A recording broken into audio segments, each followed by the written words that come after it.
வணக்கம். இன்னைக்கு gold, silver, crude oil and DX உடைய டெக்னிக்கல் அனலைசிஸ் பார்க்கலாம். இந்த வீடியோக்குள்ள போறதுக்கு முன்னாடி இந்த தளத்தை சப்ஸ்கிரைப் பண்ணாம இருந்தீங்கன்னா சப்ஸ்கிரைப் பண்ணீங்க, கூடவே பெல் ஐக்கானை கிளிக் பண்ணீங்க. அப்பதான் நாங்கள் வீடியோஸ் போட்டோன்னே நோட்டிஃபிகேஷன் வரும். நாளைக்கு நமக்கு வந்து லைவ் மீட் இல்லை. ஸோ பட் நாங்கள் வந்து ஒரு ஆல்மோஸ்ட் 3 o'clock மார்க்கெட்டுடைய அனலைஸை நாங்கள் பண்ணிட்டு அது வீடியோவாக உங்களுக்கு கொடுத்துருவோம். ஸோ இப்போ இன்னைக்கு பார்த்தீங்க அப்படின்னா நமக்கு வந்து 7:30 மணிக்கு நமக்கு வந்து கன்சியூமர் கான்ஃபிடென்ஸும் ஜாப் ஓப்பனிங்கும் இருக்குது. ஸோ மேக்ஸிமம் கன்சியூமர் கான்ஃபிடென்ஸ் வந்து பார்த்தீங்கன்னா லாஸ்ட் டைமை விட இந்த முறை வந்து ஒரு பாசிட்டிவ் எதிர்பார்த்துருக்காங்க. கண்டிப்பாக இதுவும் பாசிட்டிவாக வரதுக்கான சான்சஸ் தான் அதிகமாக இருக்கும். பட் நமக்கு வந்து ஜாப் ஓப்பனிங்கில் வந்து பார்த்தீங்கன்னா ஒரு மாட்ரேட்டான தான் வரும். பெரிய லெவலில் ரைஸும் இருக்காது. லாஸ்ட் இதை விட ரொம்ப லோவராக இருக்க போகிறதும் கிடையாது. ஸோ இது வந்து ஒரு நியூட்ரலைஸ்ட் நியூஸாக வரும் அப்படின்னு எக்ஸ்பெக்ட் பண்ணுறோம். பட் இது மாறலாம். பட் இது நமக்கு பொறுத்த வரைக்கும் பாசிட்டிவாக வரதுக்கு சான்சஸ் இருக்குது. ஸோ இதனால டாலர் இண்டெக்ஸ்க்கு ஒரு கெயின் இருக்கும். ஸோ இதனால மார்க்கெட் மேலே போகுமா கீழே வருமா அப்படின்னு நம்ம இன்னொரு பக்கம் பார்த்தோம் அப்படின்னம்னாலும் எலெக்ஷன் உடைய அப்டேட்ஸ் வந்து இப்போ நெருங்கி வந்துட்டு இருக்கு. அடுத்த வாரம் நமக்கு வந்து பார்த்தீங்கன்னா பிரசிடென்ட் எலெக்ஷன் இருக்கிறதுனால கண்டிப்பாக அதுக்கு சார்ந்து தான் வந்து மார்க்கெட் மூவ்மெண்ட் இருக்கும். ஸோ இப்போ வரக்கூடிய நியூஸஸ் எல்லாமே நமக்கு வந்து ஜஸ்ட் ஒரு இன்ஃபர்மேஷனாக தான் எடுத்துக்க முடியும். நியூஸ் பேஸ் பண்ணி நம்ம ட்ரேட் பண்ண முடியாது. ஸோ இப்போ டாலர் இண்டெக்ஸ் எடுத்துக்கிட்டோம் அப்படின்னோம்னா மார்க்கெட் வந்து ஃபர்ஸ்ட் டே அப்படிங்கிறத பார்த்தீங்க அப்படின்னா ப்ரைஸ் வந்து நமக்கு இந்த இடத்துல ஒரு சின்ன தோய்வு. இந்த மார்க்கெட் வந்து ஒரு பெரிய ரைசிங் நடந்த இடத்துல இப்போ பார்த்தீங்கன்னா ஒரு சப்ஸ்டெயின் ஆகிற ப்ராசஸை நம்ம பார்க்கலாம். இந்த ஃபர்ஸ்ட் நமக்கு இந்த இடத்துல பார்த்தீங்க அப்படின்னா நமக்கு வந்து ஒரு ரெட் கேண்டில் வந்துச்சு. அதுக்கப்புறம் தொடர்ச்சியாக ஒரு புல் மூவ் இருந்தால் கூட இப்போ இந்த இடம் பார்த்தீங்க அப்படின்னா மார்க்கெட் ஸ்டே ஆகி நிற்கிறத நம்ம பார்க்கலாம். நம்ம எதிர்பார்த்திருந்தது என்ன அப்படின்னா மார்க்கெட் ஒன்று இங்கே ரெசிஸ்டன்ஸ் எடுக்கணும் அல்லது இங்கே ரெசிஸ்டன்ஸ் எடுக்கணும். ஸோ அப்போ ரெசிஸ்டன்ஸ் இருக்கிறனால ப்ரைஸ் வந்து ஸ்லோ டவுன் ஆகுதுன்னு அர்த்தம். பட் செல்லர்ஸ் வந்துட்டாங்களா அப்படின்னு தான் இப்போ கேள்வி. செல்லர்ஸ் வந்துட்டாங்களா அப்படின்னா இந்த மார்க்கெட்டில் இன்னும் அது அப்டேட் வரல. ஏதாவது ஒரு டெக்னிக்கல் மூலம் தான் நமக்கு தெரியும். இப்போ நம்ம ஒரு 4 hour சார்ட் எடுத்து பார்த்தோம் அப்படின்னம்னா ப்ரைஸில் பார்த்தீங்கன்னா இந்த இடத்துல ஒரு ட்ரையாங்கிள் மாதிரி மார்க்கெட்டில் ஒரு ஃபார்மேஷன் இருக்கும்.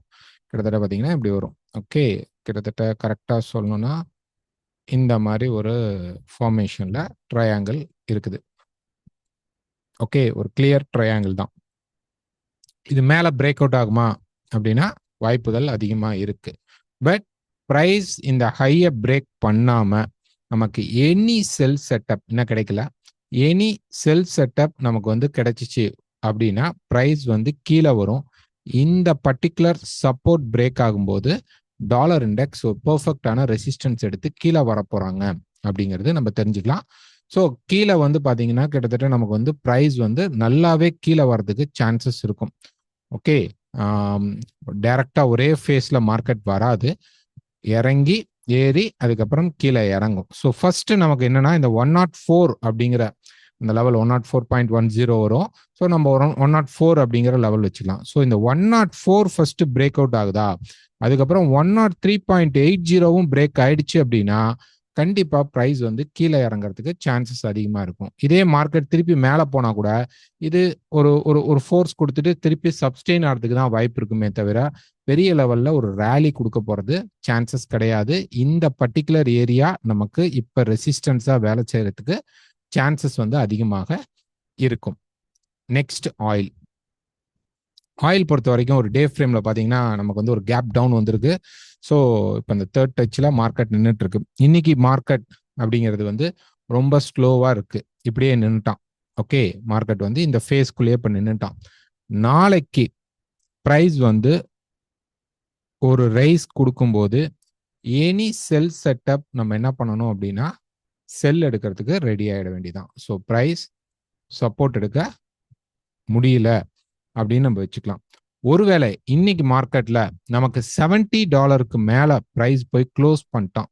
இங்க இருந்து ஈவினிங் மார்க்கெட்ல $70 மேல போய் மார்க்கெட் க்ளோஸ் பண்ணணும் அல்லது அந்த பிளேஸை போய் ரீச் பண்ணிட்டு வந்துட்டான் அப்படின்னா நம்ம வந்து என்ன பண்ணலாம் அப்படின்னா 50-50 சான்சஸ். மார்க்கெட் மேல போறதுக்கும் வாய்ப்பு இருக்கும், கீழே வரதுக்கும் வாய்ப்பு இருக்கும். இல்ல பிரைஸ் எதுவுமே நடக்கல, இதே அந்த 69க்குள்ளேயே மார்க்கெட் வந்து சப்ஸ்டெயின் ஆகி நின்றுச்சு அப்படின்னா கண்டிப்பா நாளைக்கு மார்க்கெட் ரைஸ் ஆகும்போது எனி செல் செட்டப் நமக்கு கிடைச்சிச்சு அப்படின்னா நம்ம செல் போறது தான் பெஸ்ட் சாய்ஸாக இருக்கும். மிடில் ஈஸ்டோடைய டென்ஷன் ஒரு பக்கம் இருந்தால் கூட செட்டப் பை செட்டப் அப்படிங்கிறது ஆக்டிவேட் மார்க்கெட்ல வர மாட்டேங்குது. Next silver. ஸோ சில்வர் பொறுத்த வரைக்கும் ஒரு டே ஃப்ரேம் எடுத்தோம் அப்படின்னா மார்க்கெட் ரெசிஸ்டன்ஸ் எடுத்துட்டு இப்போ அந்த பக்கத்தில் சப்போர்ட்டுக்கு கொஞ்சம் வரல, பட் சப்போர்ட் எடுத்து ப்ரைஸ் வந்து இப்போ மேலே போயிட்டு இருக்கான். நம்ம ஆல்ரெடி ஒரு அப்டேட் கூட பண்ணியிருந்தோம். ஸோ இந்த இடம் ஸோ சப்போர்ட் எடுத்துட்டு இந்த பக்கத்தில் வந்து மார்க்கெட் சப்போர்ட் எடுத்துட்டு இப்போ சப்ஸ்டெயின் ஆகி மார்க்கெட் நின்றுட்டு இருக்கு. நமக்கு என்ன அப்படின்னா இந்த 34.32 பிரேக் பண்ணால் திருப்பி இந்த ரெசிஸ்டன்ஸ் ஜோனை மார்க்கெட் போய் டெஸ்ட் பண்ணும். டெஸ்ட் பண்ணிட்டு ப்ரைஸ் மேபி இந்த ஹையை கூட பிரேக் பண்ணலாம், தப்பு கிடையாது. மேலே போயிட்டு எனி செல் செட்டப் வரும்போது இந்த ட்ரெண்ட் லைன் பிரேக் ஆகி நமக்கு மார்க்கெட் கீழே வர சான்சஸ் இருக்கும். இல்லை இப்போ டேரக்டாகவே மார்க்கெட் வந்து ட்ரெண்ட் லைனாக பிரேக் பண்ணுறோம், இங்கிருந்தே மார்க்கெட் ட்ரெண்ட் லைன் பிரேக் பண்ணால் இந்த பர்டிகுலர் ஏரியாவில் சப்போர்ட் எடுத்து திருப்பி ஒரு ரீடெஸ்டிங் வந்து அதுக்கப்புறம் தான் மார்க்கெட் கீழே ஃபால் ஆகும். இல்லை ப்ரைஸ் வந்து டைரக்டாகவே இப்போ இன்னொரு ரெசிஸ்டன்ஸ் ஏரியாக்குள்ளே போகிறோன்னா இந்த ஜோனுக்குள்ள நமக்கு ஏதாவது செல் செட்டப் கிடைத்தால் திருப்பி நம்ம ஒரு செல் பண்ணலாம். இது நல்ல ஒரு பிரேக் அவுட்டாக நமக்கு அமைக்கிறதுக்கு வாய்ப்புகளும் அதிகமாக இருக்கும்.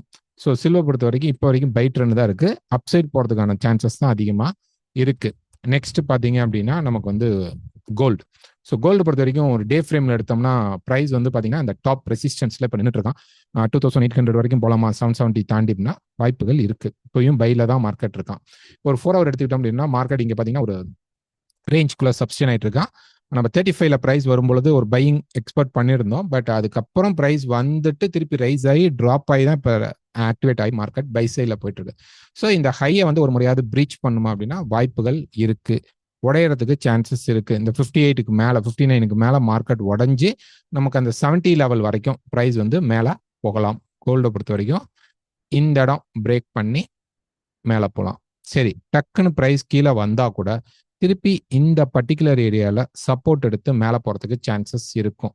கீழே இருக்கக்கூடிய இந்த 2708, ஓகே, அதை வந்து நம்ம ஒரு ரவுண்ட் வேல்யூவா 2705ன்னு வச்சுக்குவோம். ஓகேங்களா? சம்டைம்ஸ் மார்க்கெட் ஸ்வீப்க்கு அந்த இடத்துல கொஞ்சம் அப்படி ஷேடோக்கு வந்துட்டு போகலாம். இப்போ இந்த லோக்கு கீழே இப்படி ஒரு ஷேடோ வந்துட்டு போன மாதிரி ப்ரைஸ் இப்படி வந்துட்டு போகலாம். அப்போ 2705க்கு கீழே போனால் மட்டும்தான் நம்ம இப்போதைக்கு செல் ட்ரை பண்ணணும். ஸோ இன்னைக்கு பொறுத்த வரைக்கும் நம்ம என்ன எக்ஸ்பெக்ட் பண்ணலாம்னா, இன்னைக்கு மார்க்கெட் மேலே போய் க்ளோஸ் பண்ணிடுச்சு அப்படின்னா இது இன்னும் ஸ்ட்ராங்கான இந்த லோ அப்படிங்கிறது இன்னும் ஸ்ட்ராங்கான ஒரு சப்போர்ட் லெவலாகவே நமக்கு மார்க்கெட்டில் மாறிடும். ஸோ இந்த லெவல் பிரேக் ஆனால் தான் கரெக்ஷன் செல்குள்ளே போவோம். இல்லைன்னா திருப்பி மார்க்கெட் எங்கெல்லாம் இறங்குதோ அங்கே நம்ம பை ட்ரை தான் பண்ணணும்.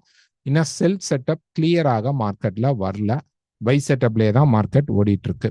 ஓகே, ஸோ இப்போவே நமக்கு ஏதாவது ஒரு பை செட்டப் இருந்தால் நம்ம தாராளமாக பை ட்ரை பண்ணலாம். இல்லை கீழே வந்துச்சு அரௌண்ட் வந்து ஒரு 35-40 லெவல் மார்க்கெட் வந்தால் கூட இப்போ வரக்கூடிய நியூஸில் திருப்பி மார்க்கெட் சப்போர்ட் எடுத்தால் பை ட்ரை பண்ணலாம். நாளைக்கு நமக்கு வந்து லைவ் மீட் கிடையாது.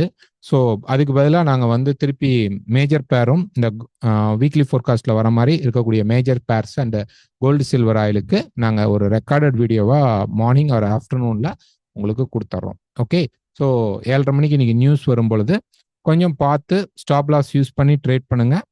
நாளைக்கு வீடியோவில் பார்க்கலாம். தேங்க்யூ.